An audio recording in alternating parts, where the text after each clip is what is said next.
ওম শান্তি। আজকের তারিখ হলো 23/2/2026। প্রাতঃমুরলী ওম শান্তি। বাপদাদা মধুবন। মিষ্টি বাচ্চারা, এই সঙ্গম যুগ হলো উত্তরণ কোলার যুগ। এখানে সকলেরই ভালো হয়, সেই জন্যই বলা হয়ে থাকে যে উত্তরণ কোলা, তার কারণেই হয় সকলের মঙ্গল। আজকের প্রশ্ন হলো, বাবা সকল ব্রাহ্মণ বাচ্চাদের অভিনন্দন জানান কেন? উত্তরটা হলো, কারণ বাবা বলেন, তোমরা অর্থাৎ আমার বাচ্চারা মানব থেকে দেবতা হও। তোমরা এখন রাবণের শৃঙ্খল থেকে মুক্ত হও, তোমরা স্বর্গের রাজত্ব প্রাপ্ত করো, পাস উইথ ওনার হও। এগুলো আমি করি না, সেই জন্যই বাবা তোমাদের অনেক অনেক ধন্যবাদ জ্ঞাপন করেন। আত্মারূপী তোমরা হলে ঘুড়ি, তোমাদের তো আমার হাতে রয়েছে, আমি তোমাদের স্বর্গের মালিক বানিয়ে দেই। গীত। অবশেষে সেই দিনে এলো আজ। ওম শান্তি। এই অমর কথা কে শোনাচ্ছেন? অমর কথা বলো, সত্যনারায়ণের কথা বলো, অথবা তেজরির কথাই বলো। এই তিনটিই মুখ্য। এখন তোমরা কার সম্মুখে বসে রয়েছ আর কে তোমাদের শোনাচ্ছেন? সৎসঙ্গ তো ইনি অনেক করেছেন, সেসব স্থানে তো সব মানুষকে দেখতে পাওয়া যায়। বলবে যে অমুক সন্ন্যাসী কথা শোনায়, শিবানন্দ শোনায়। ভারতে তো প্রচুর প্রচুর সৎসঙ্গ রয়েছে, গলিতে গলিতে সৎসঙ্গ রয়েছে। মাতারা পুস্তক নিয়ে অর্থাৎ শাস্ত্রপাঠ বসে বসে সৎসঙ্গ করে, ওখানে তাই মানুষেই দেখতে হয়। কিন্তু এখানের কথা তো ওয়ান্ডারফুল। তোমাদের বুদ্ধিতে কে রয়েছে? পরমাত্মা। তোমরা বলো যে এখন বাবার সম্মুখে এসেছেন নিরাকার বাবা, আমাদের পুরাণ। মানুষ বলবে সেই ঈশ্বর তো নাম রূপের ঊর্ধ্বে। বাবা বুঝান, নাম রূপের ঊর্ধ্বে কোনো বস্তু হয় না। বাচ্চারা, তোমরা জানো যে এখানে কোনো সাকারি মানুষ পড়ায় না, আর যেখানেই যাও সমগ্র বিশ্বে সাকারেই পড়ায়। এখানে সুপ্রিম বাবা রয়েছেন, যাকে নিরাকার গডফাদার বলা হয়। তিনি নিরাকার সাকারের মধ্যে বসে পড়ান। এ হলো সম্পূর্ণ নতুন কথা। জন্ম জন্মান্তর ধরে তোমরা শুনে এসেছো এই অমুককে হলো পণ্ডিত গুরু। অনেকে অনেক নাম রয়েছে, ভারত তো অনেক বড়, যা কিছু শেখায় বোঝায় তারা সব মানুষ্য শিষ্য হয়েছে। অনেক প্রকারের মানুষ রয়েছে, অমুকে শোনায়। সর্বদাই শরীরের নাম নেওয়া হয়, ভক্তিমার্গে নিরাকারকে আহ্বান করা হয়, হে পতিত পাবন এসো। তিনিই এসে বাচ্চাদের বোঝান। বাচ্চারা, তোমরা জানো যে প্রতি কল্পে সমগ্র দুনিয়ায় পতিত হয়ে যায়, তা পবিত্র করেন যিনি, তিনিই হলেন সেই একমাত্র নিরাকার বাবা। তোমরা এখানে যারা বসে রয়েছ, তোমাদের মধ্যেও কেউ কাঁচা কেউ পাকা রয়েছে, কারণ তোমরা অর্ধেক কল্পে দেহ অভিমানী হয়ে গিয়েছিলে। এখন এই জন্মে দেহি অভিমানী হতে হবে। তোমাদের দেহে নিবাসকারী যে আত্মা রয়েছে তাকে পরমাত্মা বসে বোঝান। আত্মাই সংস্কার নিয়ে যায়, আত্মাই অর্গানস দ্বারা বলে যে আমি অমুক, কিন্তু আত্ম অভিমানী তো কেউই নয়। বাবা বুঝান, যারা এই ভারতে সূর্য বংশীয় চন্দ্রবংশীয় ছিল, তারাই এক সময় এই সময় এসে ব্রাহ্মণ হবে, তারপর দেবতা হবে। মানুষ দেহ অভিমানে থাকার অভ্যাসী, তাই দেহে অভিমানী হয়ে থাকতে ভুলে যায়। সেই জন্য বাবা প্রতি মুহূর্তে বলেন যে দেহি অভিমানী হও। আত্মায় বিভিন্ন রকমের বস্ত্র শরীর পরিধান করে তার ভূমিকা পালন করে, এসব হলো তার কর্মেন্দ্রিয়। এখন বাবা বাচ্চাদের বলেন মনমনা ভব। এছাড়া কেবলমাত্র গীতা পড়লেই কেউ রাজ্য ভাগ্য লাভ করতে পারে না, পারে না। এখন তোমাদের ত্রিকালদর্শী বানানো হয়, রাত দিনের পার্থক্য হয়ে যায়। বাবা বুঝান যে আমি তোমাদের রাজযোগ শেখাই। কৃষ্ণ তো সত্যযুগের প্রিন্স। যারা সূর্যবংশীয় দেবতা ছিল তাদের মধ্যে জ্ঞান ছিল না, জ্ঞান তো প্রায় লুপ্ত হয়ে যাবে। এই জ্ঞান হলোই সদ্গতির জন্য। সত্যযুগে দুর্গতিতে কেউ থাকেই না, ওটা হলোই সত্যযুগ। এখন হলো কলিযুগ। ভারতে প্রথম সূর্যবংশী 8 জন্ম, পুনরায় চন্দ্রবংশী 12 জন্ম হয়। তোমাদের এখানকারে এই এক জন্ম সর্বাপেক্ষা ভালো জন্ম। তোমরা হলে প্রজাপতি ব্রহ্মার মুখ বংশজাত। এ হলো সর্বোত্তম ধর্ম। দেবতা ধর্মকে সর্বোত্তম ধর্ম বলা হবে না, ব্রাহ্মণ ধর্মই সর্বাপেক্ষা উচ্চ। দেবতারা তো প্রারব্ধ অর্থাৎ ফল ভোগ করে। এখন অনেক সমাজসেবী রয়েছে, তোমাদের হলো আধ্যাত্মিক সেবা, ওটা হলো শারীরিক অর্থাৎ স্থূল সেবা করা। আধ্যাত্মিক সেবা একেবারেই করা যায়। পূর্বে এই সমাজসেবী ইত্যাদিরাও ছিল না, রাজা রানী রাজত্ব করত। সত্যযুগে দেবী দেবতারা ছিল, তোমরাই পূজ্য ছিলে, পুনরায় পূজারী হয়েছ। লক্ষ্মীনারায়ণ দাপরে যখন বাম মার্গে চলে যায় তখন তাদের মন্দির তৈরি করা হয়। সর্বপ্রথমে শিবের তৈরি হয়, তিনিই হলেন সকলের সদ্গতি দাতা। তাহলে ওনার পূজা তো অবশ্যই হওয়া উচিত। শিব বাবাই আত্মাদের নির্বিকার করেছিলেন, তাই না? তারপর হয় দেবতাদের পূজা, তোমরাই পূজ্য ছিলে, পুনরায় পূজারী হয়েছ। বাবা বুঝিয়েছেন যে চক্রকে স্মরণ করতে থাকো, সিঁড়িতে নামতে নামতে একদম মাটিতে এসে পড়ছো। এখন হলো তোমাদের আরোহণ কলা। কথিত আছে যে আরোহণ কলার মাধ্যমে সকলের মঙ্গল সাধিত হয়। সমগ্র দুনিয়া সকল মানুষকেই এখন আরোহণ কোলায় নিয়ে যায়। প্রতি পাবন এসে সকলকে পবিত্র করেন। যখন সত্যযুগ ছিল তখন আরোহণ কোলা ছিল, আর বাকি সকল আত্মারাই মুক্তিধামে ছিল। বাবা বসে থেকে বুঝান যে মিষ্টি বাচ্চারা, আমার জন্ম ভারতেই হয়। শিব বাবা এসেছিলেন, এর কারণ রয়েছে। পুনরায় এখন এসেছেন, একে বলা হয় রাজস্ব সমেধ অবিনাশী রুদ্রজ্ঞান যজ্ঞ। স্বরাজ্য প্রাপ্ত করার জন্য যজ্ঞ রচিত হয়েছে। বিঘ্ন ঘটেছিল, এখন ঘটেছে। মাতাদের উপরে অত্যাচার হয়, তারা বলে বাবা এরা আমাদের নগ্ন করে বিকেলে নিয়ে যায়, এরা আমাদের ছাড়ে না, বাবা আমাদের রক্ষা করো। দেখানো হয়েছে যে দ্রৌপদীকে রক্ষা করা হয়েছে। এখন তোমরা 21 জন্মের জন্য অসীম জগতের বাবার থেকে উত্তরাধিকারী প্রাপ্ত করতে এসেছো। স্মরণের যাত্রায় থেকে নিজেকে পবিত্র করো, পুনরায় বিকেলে গেলেই শেষ, একদম অধঃপতনে যাবে। তাই বাবা বলেন অবশ্যই পবিত্র থাকতে হবে। যে কল্প পূর্বে হয়েছিল সেই পবিত্রতার প্রতিজ্ঞা করবে, তারপরে কেউ পবিত্র থাকতে পারে, কেউ পারে না। মুখ্য কথাই হলো স্মরণ করবে, পবিত্র থাকবে, আর সদর্শন চক্র ঘোরাতে থাকবে, তবেই উচ্চপদ লাভ করবে। বিষ্ণুর দ্বৈত রূপ রাজ্য করে, তাই না? কিন্তু বিষ্ণুকে যে শঙ্খ চক্র দিয়ে দেওয়া হয়েছে তা দেবতাদের ছিল না, লক্ষ্মীনারায়ণও ছিল না। বিষ্ণু তো সূক্ষ্ম লোকে থাকে, ওনার এই চক্রের জ্ঞানের প্রয়োজন নেই, ওখানে চলে মুভি। এখন তোমরা জানো যে আমরা শান্তিধামের বাসিন্দা, ওটা হলো নিরাকারী দুনিয়া। এখন আত্মা কি বস্তু সেটাও কোনো মানুষ জানে না, বলে দেয় আত্মাই পরমাত্মা। আত্মার উদ্দেশ্যে বলা হয় যে এক উজ্জ্বল নক্ষত্র যা ভ্রুকুটির মধ্যভাগে থাকে, এই স্থূল নয়ন দ্বারা দেখতে পারবে না।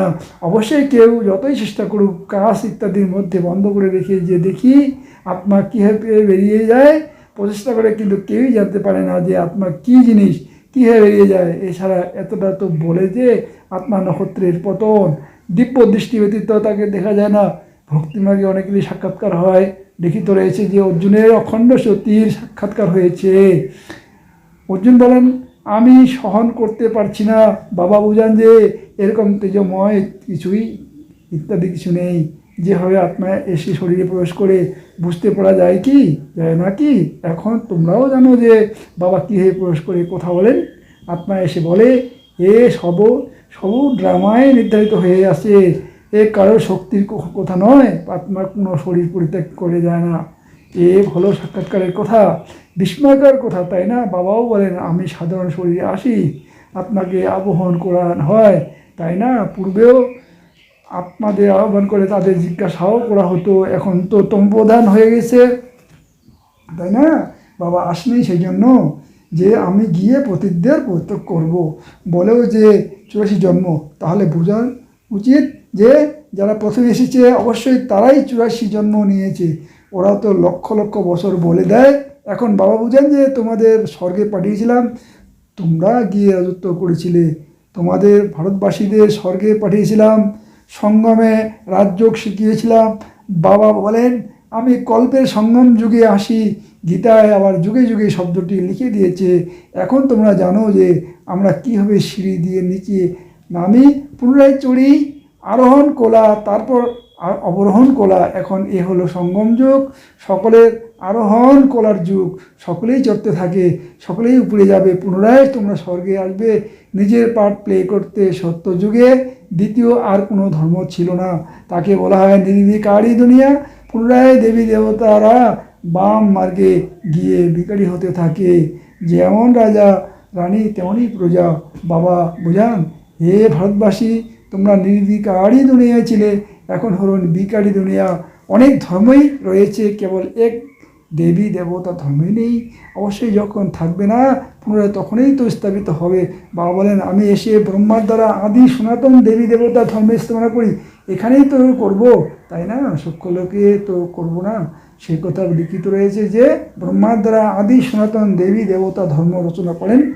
এই সময়ে তোমাদের পবিত্র বলা যাবে না, তোমরা পবিত্র হচ্ছ, সময় তো লাগে, তাই না? পতীত থেকে পবিত্র কী হবে একথা কোনো শাস্ত্রে নেই। বাস্তবে মহিমা তো কেবল একমাত্রই বাবারই, সেই বাবাকে ভুলে যাওয়ার জন্যই অনাথ হয়ে পড়েছ। লড়াই ঝগড়া করতে থাকে, আবার এও বলে যে সকলে মিলেমিশে এক কীভাবে হব, ভাই ভাই তো, তাই না? বাবা তো অনুভবী, ভক্তিও ইনি সম্পূর্ণ করেছেন, সর্বাধিক গুরুও করেছেন। এখন বাবা বলেন এই সমস্ত কিছু পরিত্যাগ করো, এখন তুমি আমায় পেয়েছো। বলাও হয় যে সকলের সদ্গতি দাতা হলেন সৎ শ্রী ও কাল, তাই না? অর্থ কিছু বুঝে না, অনেক তো পড়তে থাকে। বাবা বোঝান যে এখন সব কিছুই অপবিত্র পূর্ণায় পবিত্র দুনিয়া তৈরি হবে। ভারতীয় বিনাশী তা কারোরই জানা নেই, ভারতের বিনাশ কখনোই হয় না, আর না কখনো পলে হয়। এই যে দেখানো হয় সমুদ্রের মাঝে অশ্বত্থ পাতায় করে শ্রীকৃষ্ণ আসে, এখন অশ্বত্থ পাতায় করে তো কোনো শিশু আসতে পারে না। বাবা বুঝাতে থাকেন যে তোমরা অর্থাৎ মাতৃগর্ভ থেকে জন্ম করবে অতি স্বাচ্ছন্দ্যে অর্থাৎ আনন্দপূর্বক, ওখানে একে গর্ভমহল্লা হয়, আর এ হলো গর্ভ জেল। সত্যযুগে হলো গর্ভমহল, তা পূর্বেই আপনার সাক্ষাৎকার হয়। এই শরীর পরিত্যাগ করে অন্য ধারণ করতে হবে।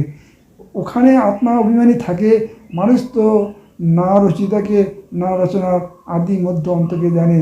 এখন তোমরা জানো যে বাবা হলেন জ্ঞানের সাগর, তোমরা হলে মাস্টার সাগর, তোমরা মাতারা হলে নদী, আর এই গোপেরা ভ্রাতারা হলো জ্ঞানের মানুষ সরোবর। এরা হলো জ্ঞানী নদী, তোমরা হলে সরোবর। প্রভৃতি মার্গ চাই, তাই না? তোমাদের পবিত্র গৃহস্থ আশ্রম ছিল, এখন তা পতিত। বাবা বলেন এ কথা সদা স্মরণে রেখো যে আমরা হলাম আত্মা, একমাত্র বাবাকেই স্মরণ করতে হবে। বাবা আদেশ করেছেন যে কোনো দেহধারীকে স্মরণ করো না, এই নয়নের দ্বারা যা কিছু দেখো তা সব কিছুই শেষ হয়ে যাবে। তাই বাবা বলেন মনমনা ভব মধ্য জি ভব, এই কবরস্থানকে ভুলতে থাকো। মাথায় ঝড় অনেক আসবে, একে ভয় পেও না, ঝড় অনেক আসবে, কিন্তু কর্মেন্দ্রের দ্বারা অর্থাৎ বিকেলই কর্ম করবে না। ঝড় তখনই আসে যখন তোমরা বাবাকে ভুলে যাও। এই স্মরণের যাত্রা একেবারেই হয়, ওটা হলো মৃত্যু লোকের যাত্রা, আর এ হলো অমর লোকের যাত্রা। সেই জন্য বাবা এখন বলেন কোনো দেহধারীকে স্মরণ করো না। বাচ্চারা শিব জয়ন্তীর জন্য কত টেলিগ্রাম তার পাঠায়। বাবা বলেন তত্তম তত্তম, অর্থাৎ তোমাদের ক্ষেত্রেও এটি সমানভাবে প্রযোজ্য। বাচ্চারা তোমাদেরকেও বাবা অভিনন্দন জানান, বাস্তবে তোমাদেরকেই অভিনন্দন জানানো উচিত, কারণ তোমরাই মানুষ থেকে দেবতায় পরিণত হও। আবার যারা পাস উইথ অনার হবে তারা অধিক এবং ভালো নম্বর প্রাপ্ত করবে। বাবা তোমাদের এই জন্য অভিনন্দন জানান যে এখন তোমরা রাবণের শৃঙ্খল থেকে মুক্ত হয়ে যাও। সকল আত্মাই ঘুরি, সকলের সুতোই বাবার হাতে রয়েছে, তিনি সকলকে নিয়ে যাবেন, তিনি সকলের সদ্গতি দাতা। তোমরা কিন্তু স্বর্গের রাজত্ব প্রাপ্ত করার জন্য পুরুষার্থ করছো। আচ্ছা, মিষ্টি মিষ্টি হারানিধি বাচ্চাদের প্রতি মাতা পিতা বাপদাদা স্মরণের স্নেহ সুমন আশু প্রভাত। আধ্যাত্মিক পিতা তার আত্মারূপী বাচ্চাদেরকে জানাচ্ছেন নমস্কার। ধারণার জন্য মুখ্য সার 1 নম্বর, পাস উইথ ওনার হওয়ার জন্য একমাত্র বাবাকেই স্মরণ করতে হবে, কোনো দেহধারীকে নয়। এই স্থূল নয়নের দ্বারা যা কিছু দেখা যায় তা দেখো না। 2 নম্বর, আমরা অমরলোকে যাত্রাপথে চলছি, তাই মৃত্যুলোকের কিছু যেন স্মরণে না থাকে। এই কর্মেন্দ্রগুলিকে দ্বারা কোনো বিকর্ম যেন না হয়, সেই দিকে ধ্যান রাখতে হবে। বরদান, নিজের শিক্ষা স্বরূপের দ্বারা শিক্ষা প্রদানকারী শিক্ষা সম্পূর্ণ যোগ্য শিক্ষক হব। যোগ্য শিক্ষক তাকে বলা যাবে যে নিজের শিক্ষা স্বরূপের দ্বারা শিক্ষা প্রদান করবে, তার স্বরূপেই শিক্ষা সম্পূর্ণ হবে। তার দেখে চলাও কাউকে শিক্ষা দেবে। যেরকম সাকার রূপে কদম কদমে প্রত্যেক কর্মশিক্ষকের রূপে প্রাকৃতিকালে দেখেছ, যাকে অন্য শব্দে চরিত্র বলে। কাউকে বাণীর দ্বারা শিক্ষা দেওয়া কমন ব্যাপার, কিন্তু সবাই অনুভব করতে চায় তো নিজের শ্রেষ্ঠ কর্ম শ্রেষ্ঠ সংকল্পের শক্তি দ্বারা অনুভব করাও। স্লোগান, সংকল্পের সিদ্ধিপ্রাপ্ত করার জন্য আত্মশক্তি জ্বালানি ভরতে থাকো। অব্যক্ত সেরা একতা আর বিশ্বাসের বিশেষত্বের দ্বারা সফলতা সম্পূর্ণ হও। সংগঠনকে একতার সূত্রে বাঁধার জন্য বাণীর শক্তির উপর বিশেষ অ্যাটেনশন দাও। বাণী সদা নির্মল হবে, কম বলো, ধীরে বলো আর মিঠা বলো, সম্মানজনক কথাই বলো।